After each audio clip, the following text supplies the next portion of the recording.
A gente viu da última vez em que paramos em Clara dos Anjos, o capítulo 1, como a Clara e o contexto socioeconômico e político da Clara são apresentados a partir da perspectiva e da história de vida de seu pai. E é nessa história, né, nessa perspectiva, que nós vimos como que as mulheres são inseridas nesse mundo masculino. A elas, né, a quem é dirigida a cozinha e a questão da costura. E de repente a gente para na primeira menção de uma das grandes personagens que vão ser ali extremamente influentes em Clara dos Anjos, que é o Cassie. Então o segundo capítulo começa a partir daí. Então vamos lá, né? Vamos acompanhar a leitura. Quem seria esse Cassie? Quem era Cassie?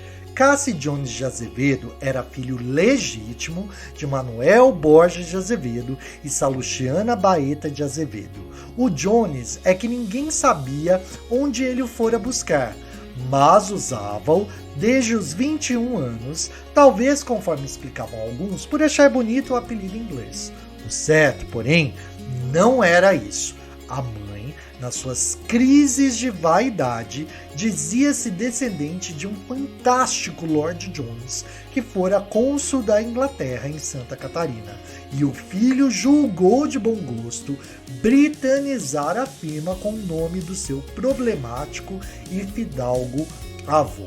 E aqui a gente já tem um contexto de quem que é esse Cassie, né? Porque ele resolve colocar Jones no nome dele, porque a mãe vai contar várias histórias de que eles têm uma herança de um lorde britânico que veio colonizar Santa Catarina e que eles têm essa descendência no sangue deles, e ele acha então, como uma homenagem a esse lorde britânico, colocar em seu nome. Mas o Cassie é brasileiro, ele nasceu no Brasil. Qual que é o sentido de fazer essa conexão com essa herança? E olha só, problemático e fidalgo avô. O próprio autor, o próprio narrador já diz que esse avô teve questões muito problemáticas no Brasil. Por que o Cassie quer fazer esse resgate?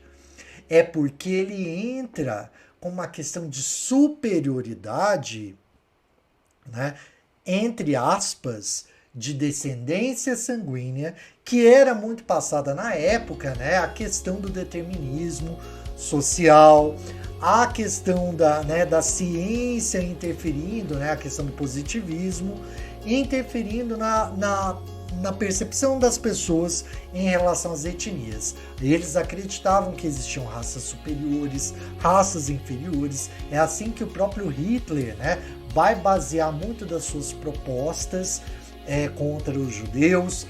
Outra coisa, o racismo, ele era justificado a partir disso, né? Dessa concepção de raças superiores, raças inferiores. Então, a gente vê o Cassie partindo disso. Eu venho de uma raça superior, né? Isso daqui não está totalmente exposto no texto, mas dentro de um contexto cultural e dentro de um contexto de produção, eu consigo fazer essa análise, né? E aí a gente continua.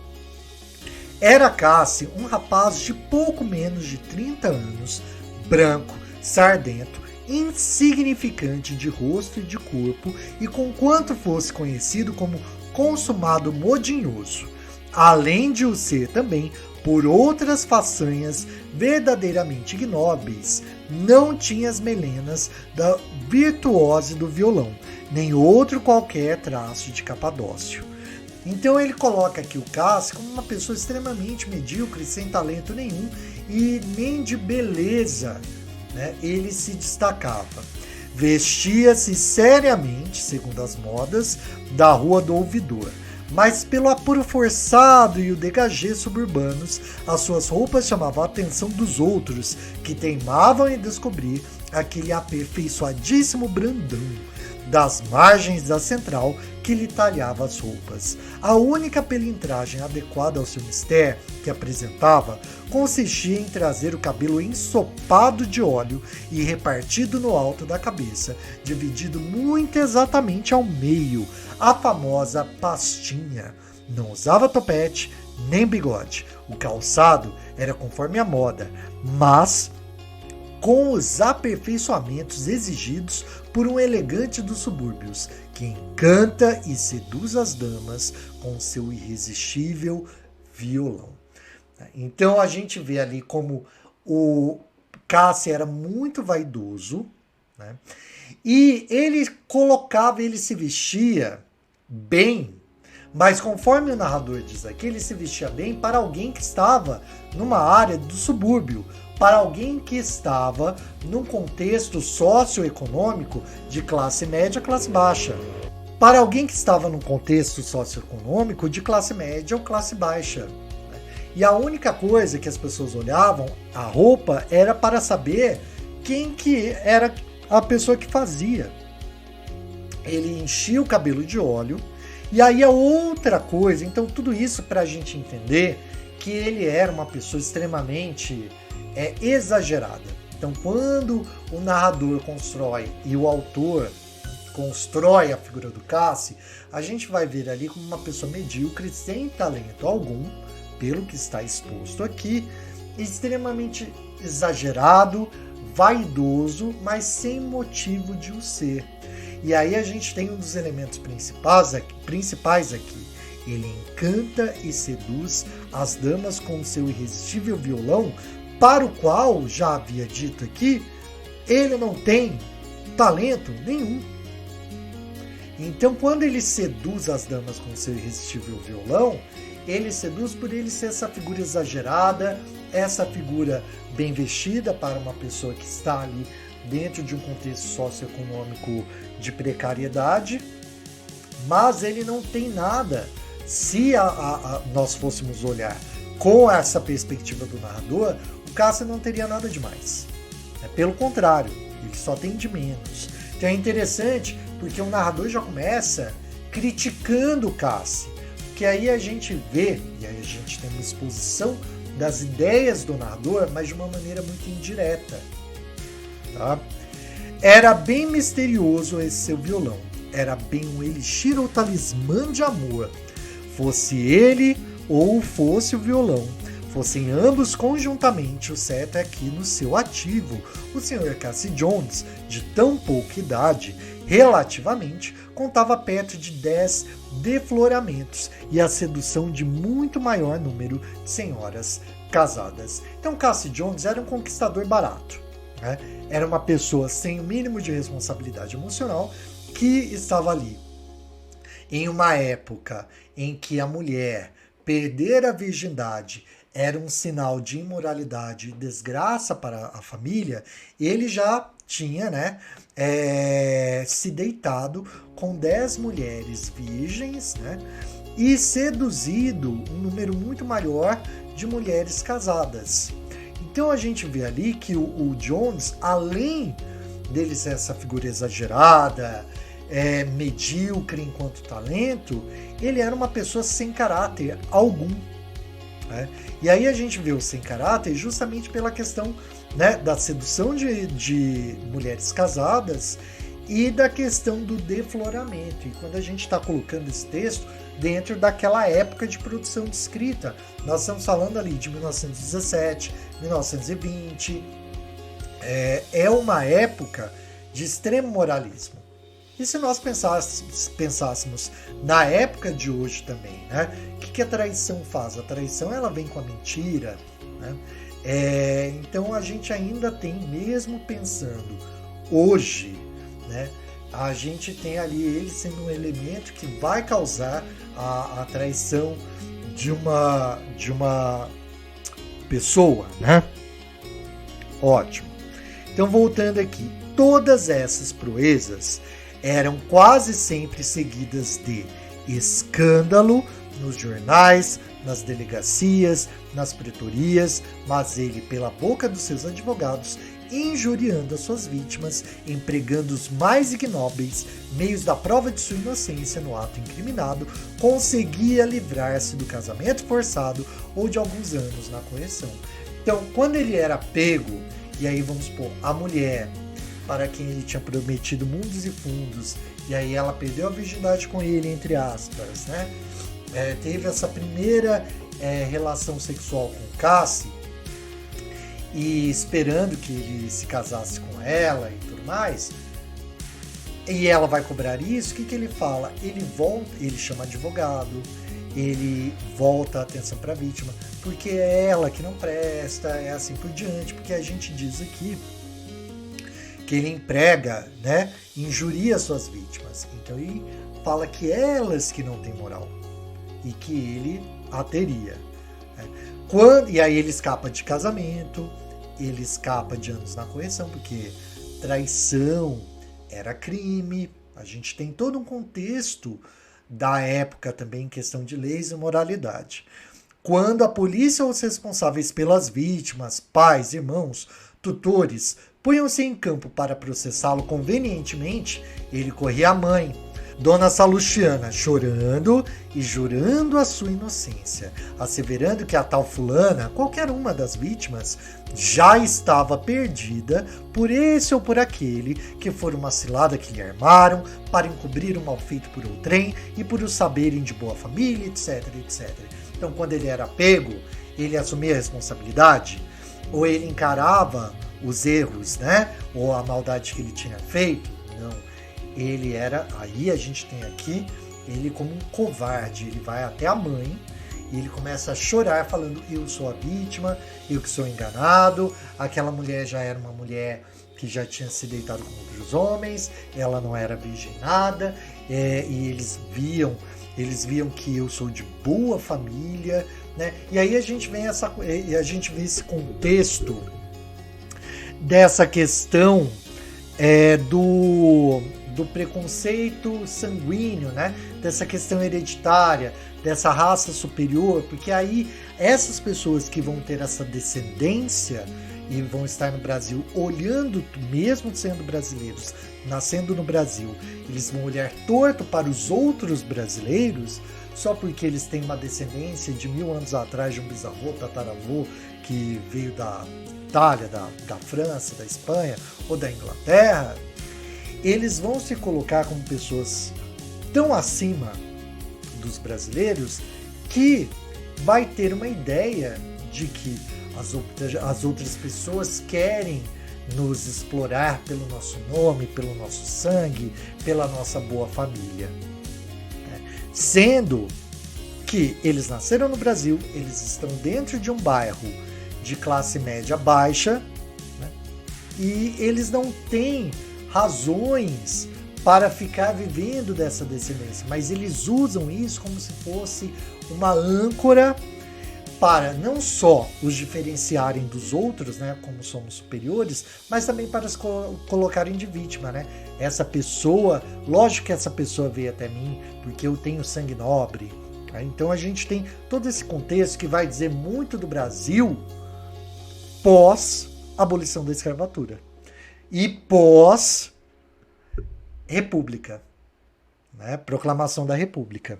Então é muito interessante ver qual que é a dinâmica dessas famílias, né? E como a literatura ela traz essas evidências.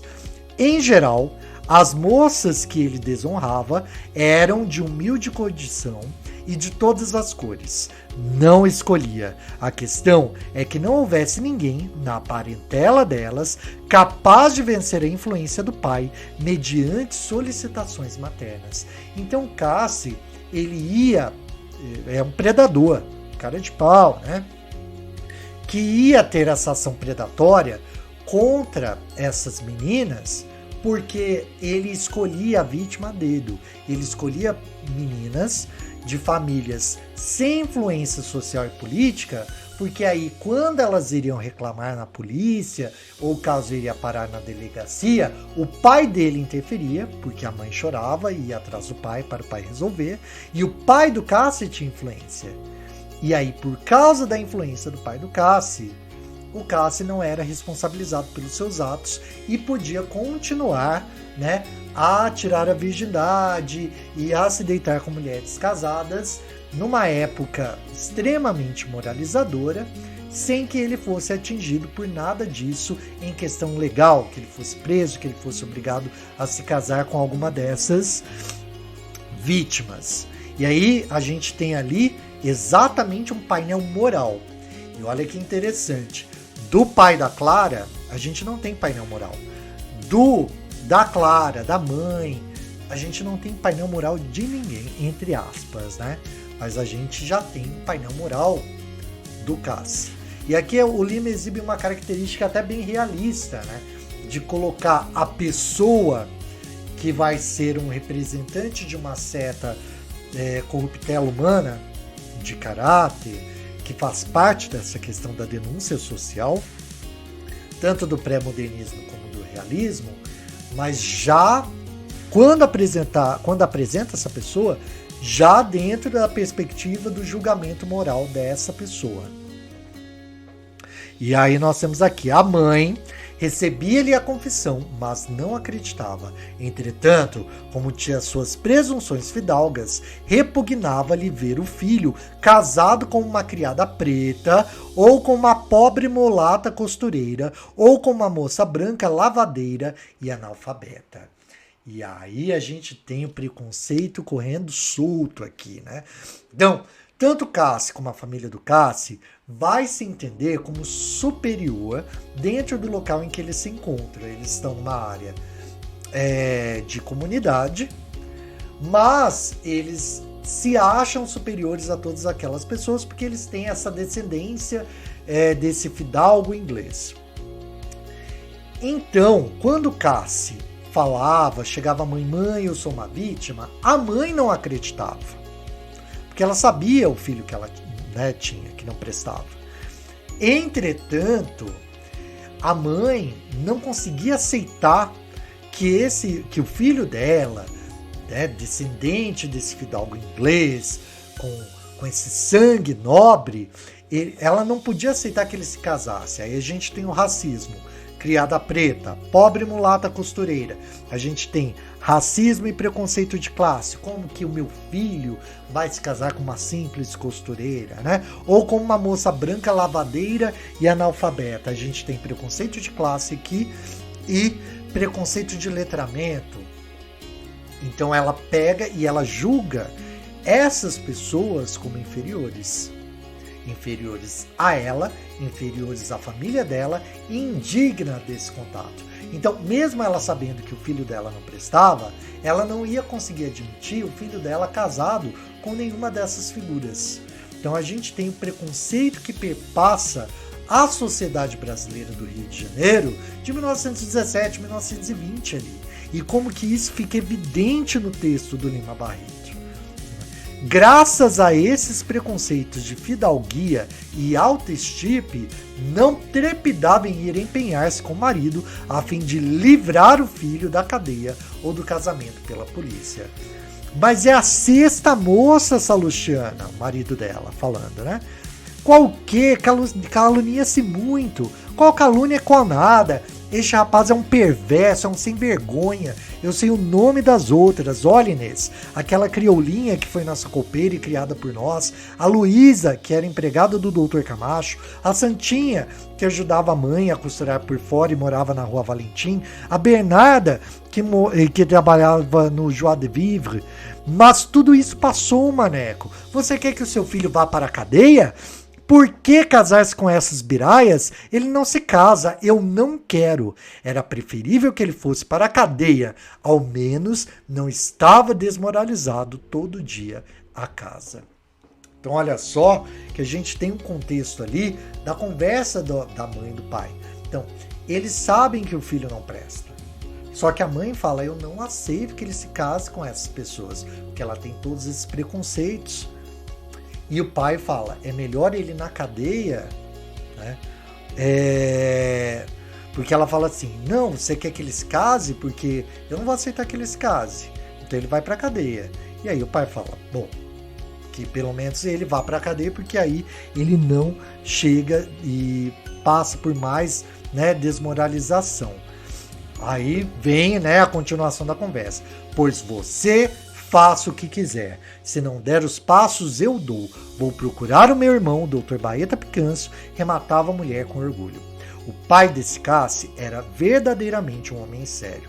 estreito de ideias, familiarizado no emprego público que há cerca de 30 anos exercia, ele tinha profundos sentimentos morais que lhe guiavam a conduta no seu comércio com os filhos. Nunca fora afetuoso, evitava até todas as exibições e exageros sentimentais. Era, porém, capaz de estimá-los profundamente, amá-los sem abdicar, entretanto, do dever paterno de julgá-los lucidamente e puni-los consoante a natureza de suas respectivas falhas. Então aqui, pela primeira vez, dentro da família do Cassi, a gente tem um julgamento positivo moral para uma dessas pessoas, mais ou menos, né? Então, o narrador coloca o pai do Cassi como uma pessoa séria, de moral, que vai pôr os filhos, né, à risca julgamento. Mas se é assim, por que ele deixa passar essas questões? Por que já está na 6ª moça, 10ª moça, que vai, né, que vai dormir e se deitar com Cassi na promessa de um casamento, e aí chega e ele se faz de vítima, e aí o pai exerce a sua influência, porque a gente sabe que ela vai recorrer ao pai para exercer essa influência, né? Era um homem de pouca altura, trazia a cabeça sempre erguida, testa reta e alta, queixo forte, largo, olhar firme, debaixo do seu pince-nez de aros de ouro. Conquanto alguma coisa obeso, era deveras um velho simpático e respeitável. E, apesar da sua imponência de antigo burocrata, dos seus modos um tanto ríspidos e secos, todos o estimavam na proporção em que seu filho era desprezado e odiado. Tinham até pena dele, confrontando a severidade de sua vida com a crapulice de Cassi. Sua mulher não era lá muito querida nem prezada. Tinha fumaças de grande dama, de ser muito superior às pessoas de sua vizinhança e mesmo às dos seus conhecimentos. Seu orgulho provinha de 2 fontes. A primeira, por ter um irmão médico do exército com posto de capitão. E a segunda, por ter andado no colégio das Irmãs de Caridade. Quando se lhe perguntava seu pai o que era, Dona Salustiana respondia: era do exército, e torcia a conversa. Não era o seu pai exatamente do exército. Fora simplesmente um escriturário do arsenal de guerra, com muito sacrifício e graças a uma pequena fortuna que lhe viera a ter por acaso às mãos, pudera educar melhorzinho os 2 filhos que tivera. A vaidade de Dona Salustiana não deixava que ela confessasse isso, e tanto era contagioso esse seu sentimento no que tocava a seu pai, que as suas 2 filhas, Catarina e Irene, sempre se referiam ao avô como se fosse de verdade um general do Paraguai. Eram menos vaidosas do que a mãe, mas muito mais ambiciosas em matéria de casamento. Dona Salustiana casara-se com Manuel, quando este era ainda praticante e revia provas à noite nos jornais para acudir às despesas da casa. Catarina e Irene sonhavam casar com doutores bem empregados ou ricos, porque elas se julgavam prestes a se formar, a primeira em música e piano, pelo Trampolineiro Instituto Nacional de Música e a segunda pela indigesta Escola Normal desta capital. Então a gente tem ali como a personalidade da mãe foi permeando essa família. Se o pai era muito honesto e muito trabalhador e tentava ser assim, muito justo com os filhos, a mãe, ela se dava ali, né, a Dona Salustiana, ela se dava com ares muito preconceituosos, se achava superior, ela tinha orgulho por ter se formado numa escola de renome e por ter um irmão capitão do exército. Mas ela veio de uma origem relativamente humilde, e aí o pai, né, escriturário, então ela tinha vergonha do pai, né, que é o avô do Cassi e das 2 irmãs do Cassi, né, a Catarina e a Irene. Então ela tinha vergonha, e ela tinha tanta vergonha que ela começou a inventar uma história na cabeça dela, que ela passou para, entre aspas, as filhas, que quando elas falavam sobre esse avô, parecia que ele tinha sido muito importante, e na verdade não foi o caso. E aí essas meninas também ganharam um pouco da personalidade dessa mãe, porque elas queriam se casar com doutores. Então a gente vê como os áreas de importância e de preconceito, entre aspas, que essa Luciana tem, vão perpassando as filhas e, de certa maneira, o Cassi, né? Então a gente tem ali, escusado é dizer que ambas tinham um grande desprezo pelo irmão, não só pela baixeza de sua conduta moral, que era merecido, mas também pela sua ignorância cavalar e absoluta falta de maneiras e modos educados. Então, olha só, as irmãs, elas não gostavam do Cassi, também, porque elas achavam ele um ignorante, além dessa conduta moral. Então a gente tem ali o Cassi, ele só é gostado, né? Só é amado ali, entre aspas, né? Apesar do pai ter estima pelos filhos, mas só a mãe o defende. E nem a mãe acredita nele. Mas ela só não quer que o filho se case com essas raças inferiores, segundo ela, né? Segundo a perspectiva racista, elitista dessa mulher extremamente preconceituosa. Em começo, o pai consentia, apesar de tudo, que Cássio, o ínclito Cassi, tomasse parte na mesa familiar. Ninguém lhe dirigia a palavra a não ser a mãe. As moças conversavam com o pai ou com a mãe ou entre si. E se ele se animava a dizer qualquer coisa, o velho Manuel olhava-o severamente e as filhas calavam-se. Então o que aconteceu?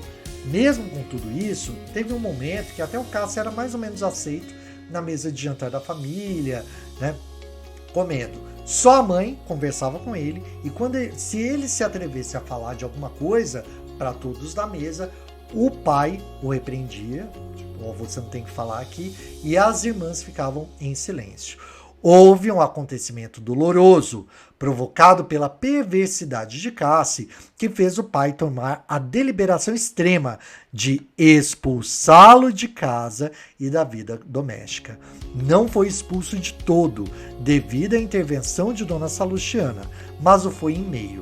Entre as relações de suas irmãs, havia uma moça muito pobre que morava na redondeza. Sua mãe era viúva de um capitão do exército e ela, Anair, era filha única. Com auxílio de alguns parentes, a viúva ia encaminhando a filha nos estudos próprios de seu sexo. Olha só, então aconteceu alguma coisa que fez com que a família tivesse um rompimento ainda mais forte com o Cassi. E a gente vai ver que rompimento que aconteceu, o que foi de tão grave, né, além do que ele já tinha feito, que causou esse rompimento quase que total, que o pai quis expulsar o Cassi de casa, né? Então a gente começa com a história de outra moça enganada por ele, né? A Nair, uma moça pobre, com a mãe, que era viúva de um capitão do exército, e aí a mãe tentava auxiliar as filhas nos estudos próprios de seu sexo. Aí a gente tem as limitações que uma mulher poderia ter, né? Que é música, costura, leitura. Olha só, ela tinha tendência para a música e procurou aproximar-se de Catarina, uma das irmãs do Cassi, para explicar-lhe a matéria. Contava 18 anos, muito risonha, de um amorenado sombrio, cabelos muito negros, pequena e viva, com seus olhinhos irrequietos e luminosos. Então, era uma menina de 18 anos, negra também.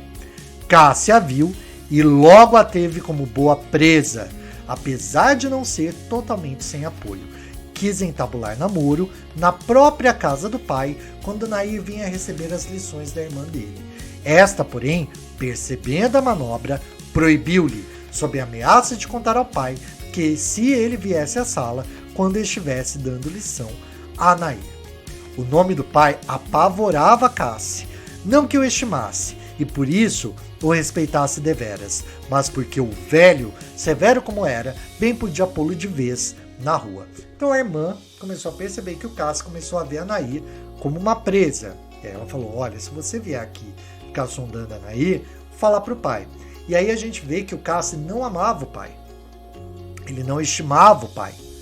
Né? Ele só não queria ser posto na rua, porque ele tinha medo. Nossa, e aí ele chamava o pai dele de velho, né?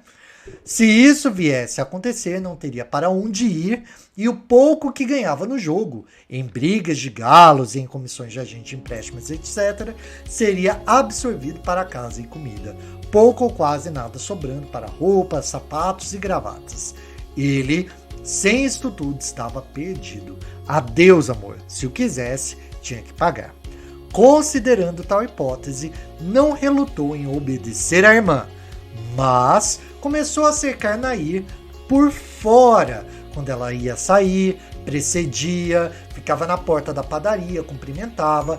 Afinal, pôde conversar e declarar-se com uma fatídica carta, que era a reprodução de um modelo que lhe dera um companheiro de malandragem, o Ataliba do Timbó, o qual, por sua vez, tinha obtido de um poeta porrista, que morava na Piedade. Esse poeta, a quem o intruso Ataliba qualificava tão superiormente de tal maneira, era o célebre Leonardo Flores, que o Brasil todo conhece e viveu uma vida pura, inteiramente de sonhos. Então olha só. E aí ele, com medo da irmã denunciá-lo, né, pro pai, se afastou da Nair, mas ele ia pro lado, né, fora da casa, sem a percepção, sem o olhar da irmã. Então quando a Nair ia sair da casa, ele já saía antes, esperava ela do lado de fora, né, esperava do lado de fora. E aí tentava declarar o seu amor, conversar com ela e assim por diante. Tanto é que ele entregou uma carta. E essa carta era uma declaração de amor que ele tinha recebido o modelo, que ele copiou o modelo de um amigo dele, de malandragem, ou seja, outro enganador, outro predador, que era o Ataliba do Timbó, que conseguiu essa carta de declaração romântica com um poeta, que é o poeta Leonardo Flores. E aqui o Lima Barreto cita uma pessoa da realidade ali, né, o Leonardo Flores, e o Leonardo Flores, ele era um poeta muito considerado naquela época, e assim por diante. E só para ver o impacto, para a gente entender o impacto dessa carta. Se o Leonardo Flores escrevia tão bem, e ele escreveu uma carta de amor, que depois esses, né, o Ataliba do Timbó e o Cassi usaram, é porque a carta estava muito bem escrita, cheia de sentimentalidade, então ela causaria um impacto na alma de qualquer pessoa que a visse. Então aqui ele usa um recurso para falar de como que essa carta teria influência para qualquer pessoa que a lesse, né? Então, enfim, a pequena Nair, inexperiente, em plena crise de confusos sentimentos, sem ninguém que lhe pudesse orientar, acreditou nas lábias de Cassi e deu o passo errado. Ou seja, ela se entregou, né, para o Cassi sexualmente. A mãe veio a descobrir-lhe a falta que se denunciava pelo estado do seu ventre. Então ela ficou grávida e a mãe descobriu. Correu ao senhor Manuel, que não estava, falou a dona Salustiana e esta, empertigando-se toda, disse secamente. Então olha só, a Nair fica grávida, a mãe percebe e vai tirar satisfação. O seu filho vai ter que se casar com a minha filha porque ele a engravidou. Só que a gente tem que lembrar que a dona Salustiana, que é a mãe do caso, é racista e elitista. A Nair é negra e pobre. Então olha só, quando a mãe da Nair vai falar, olha, o seu filho tem que se casar, olha só, minha senhora, eu não posso fazer nada, meu filho é maior. Mas, se a senhora o aconselhasse como mãe que é e de filhas, talvez obtivesse alguma coisa. Tenha piedade de mim e da minha filha, minha senhora. E pôs-se a chorar e soluçar. Dona Salustiana respondeu amuada, sem demonstrar no mínimo enternecimento por aquela dor inqualificável. Então a gente está vendo assim a mulher chorando, falando, olha, pelo amor de Deus, fala com seu filho, minha família vai ficar arruinada, né? O nome da minha filha, olha o que vai acontecer. E aí ela chorando, e aí a dona Salustiana nem aí, sem mostrar o mínimo enternecimento, nem dó da mulher, nem dó da mulher ela tinha. Não posso fazer nada no caso, minha senhora, já lhe disse. A senhora recorra à justiça, à polícia se quiser. É o único remédio. E por que ela fala, recorre à justiça se quiser? que ela sabe que tem influência do marido dela, que é o pai do Cassi, e qualquer coisa tem do irmão dela, que é o médico lá, capitão do exército. Então, mesmo se a mãe da Nair procurar a justiça, não vai acontecer nada porque eles têm influência, né? E aí a gente vê como que funciona a justiça do Brasil desse início do século, né? A mãe de Nair acalmou-se um pouco e observou. Era o que eu queria evitar. Será uma vergonha para mim e para a senhora e família. E aí ela fala, né, a Salustiana, nós nada temos com o que o Cassi faz. Se fosse nossa filha, não acabou a indireta injuriosa. Levantou-se e estendeu a mão à desolada mãe, como que despedindo. A viúva saiu cabisbaixa e dali foi à audiência do delegado distrital e expôs tudo. O delegado disse-lhe, então a mãe fala, né, a Salustiana, não posso fazer nada, se você quiser, vai para a polícia e sai daqui, né? E expulsou a mulher da casa. Essa mulher, a mãe da Nair, vai para a polícia para falar o que aconteceu, porque é crime, ele tem que se casar mesmo e tudo mais. E aí olha só o que o delegado vai falar. Apesar de estar ainda não há 6 meses neste distrito, sei bem quem é esse patife de Cassi. O meu maior desejo era embrulhá-lo num bom e sólido processo, mas não posso. No seu caso, a senhora não é miserável, possui as suas pensões de montépio e meio soldo. Eu só posso tomar a iniciativa do processo quando a vítima é filha de pais miseráveis, sem recursos. Mas não há outro remédio, doutor? Só a senhora constituindo advogado. Ah, meu Deus, onde que eu vou buscar dinheiro para isso? Minha filha, desgraçada, meu Deus. E pôs-se a chorar copiosamente. Então olha só como o Cassi escolheu as vítimas socioeconomicamente de uma maneira muito adequada. Era uma pessoa sem dinheiro, mas não tão sem dinheiro para ser posta como miserável. E aí a lei dizia que se você tivesse uma certa quantia de dinheiro, você tinha que pagar o seu advogado e era caro. E essas famílias muitas vezes não tinham dinheiro para pagar esse advogado. Então Cassi escolhia bem as suas vítimas para ele não sentir, né, essa questão da polícia, da delegacia mais para frente, né? E pôs-se a chorar copiosamente. Quando serenou, o delegado mandou que um empregado da delegacia acompanhasse a senhora até em casa e ficou a pensar nas baixezas, nas dores, nas misérias que as casas encobrem e que todo dia descobria por dever do ofício. No dia seguinte, a mãe de Nair suicidava-se com Lisol. Então a mãe da Nair, né, da menina que ficou grávida, ela ficou com tanta vergonha que ela se matou. Né?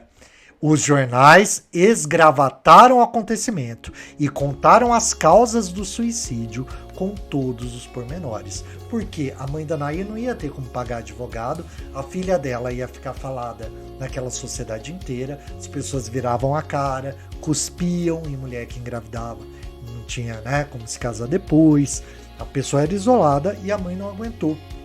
Não tinha dinheiro para pagar advogado, não tinha como responsabilizar o Cassi, essa mãe vai se suicidar e deixar a filha. Os jornais vão pegar aquele caso, vão pegar as causas daquele caso, né, e expor tudo nos jornais. Né? Aí a gente tem ali, né, os jornais contarão as causas do suicídio com todos os pormenores. Manuel de Azevedo, o pai de Cassi, quando leu no trem o jornal, saltou na primeira estação, voltou, entrou pela casa dentro, que nem um furacão, transtornado de fisionomia, com rictos de ódio que o fazia outro homem, muito diferente daquele reservado e bondoso e simpático burocrata que era. Cadê ele? Quem? Perguntou-lhe a mulher. Ele, esse Cassi, falou, fez ele com os punhos cerrados, a errar o olhar desvairado pelos 4 cantos da casa. Então, quando o pai descobriu no jornal tudo que aconteceu, que essa mulher se suicidou, ele foi atrás do filho. Mas que homem fez a mulher assustada? Lê isto! E deu-lhe o jornal apontando o local do suicídio. Mas que culpa tem? Não acabou a frase. Dona Salustiana, O marido logo a interrompeu. Culpa esse biltre sem senso moral algum, esse assassino, esse desgraçado, que leva a corromper todas as moças e senhoras que lhe passam debaixo dos olhos. Eu não quero mais aqui, não quero mais na minha mesa. Diga-lhe isso, Salustiana, diga-lhe isso enquanto não mato. Então olha só o que aconteceu, né? E eu vou parar por aqui, vocês vão ter que ler o resto, né? O que aconteceu?